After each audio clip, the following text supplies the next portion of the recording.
Мәскәүдә дусларың булмаса, аларны штабта табарсың. Очрашырбыз һәр чагда шулай. Татарлар бергә булуна. Biz инде менә татар тарихчылары бик күп йөрибез, Рәсәй буйлап йөрибез, Себердә дә булабыз, төрле өлкәләрдә булабыз һәм без күрәбез татар тарихы, татар мирасы шул хәле зур ки, безнең аңа көчебез җитми өйрәнергә. Безнең көчебез җитмәү сәбәпле аны башкалар үзләштерәләр. Менә шушы Россия киңлектәгендә, Россиянең нигезендә татар дәүләте ята.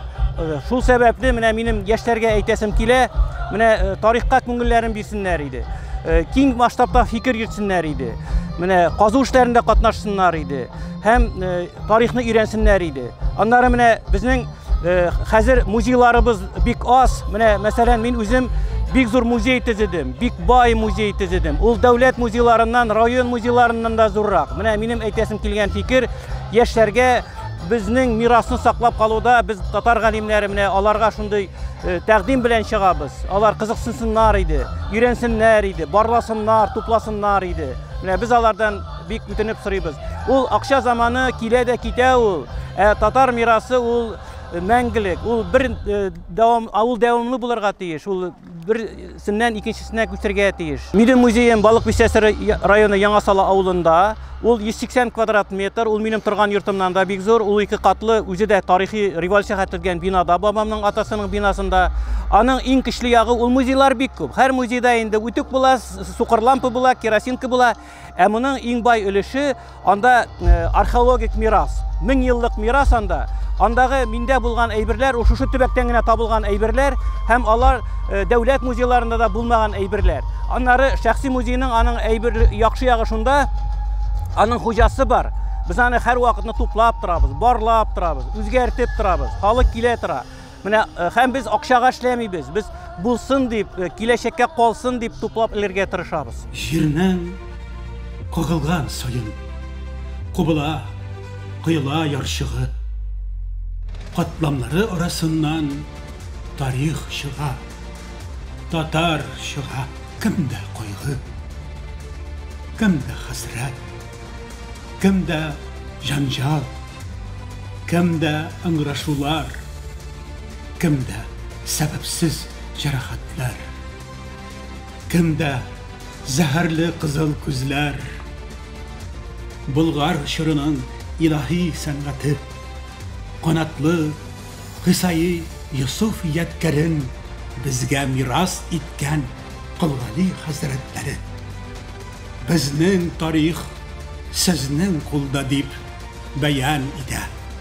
Мәгълүмдер ки, иң көчле, иң гадел, рәхимсез һәм усал танкыйтчы ул вакыт.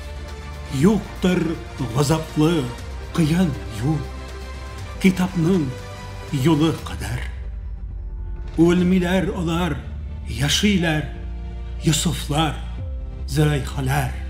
Кысаи Юсуф китабында татар халкының бөтен рухы чагыла. Ул сабырлык, тыйнаклык, мәхәббәт, батырлык, тугрылык белән үрелгән. Димәк, дөреслекдә тарих гыйлеме халыкның фикерен ача. Явыз халыклардан саклану юлларын күрсәтә. Һәм дә бу дөньяның михнәте дә мәңге тормас. Шулай ук рәхәте дә һәр чак булмас дип хәбәр итә. Allahu Ekber, Allahu Ekber, La ilahe illallah. Bu cəhətdən qəbirlik əhəlləri nilər sili, burunğu zamanlar.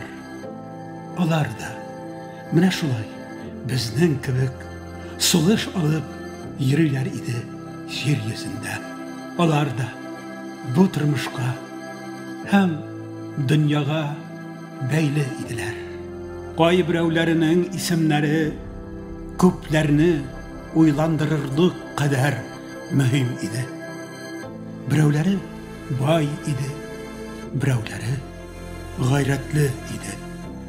Бер кояш белән җылындылар, бер яңгыр белән туендылар, бер һаваны суладылар.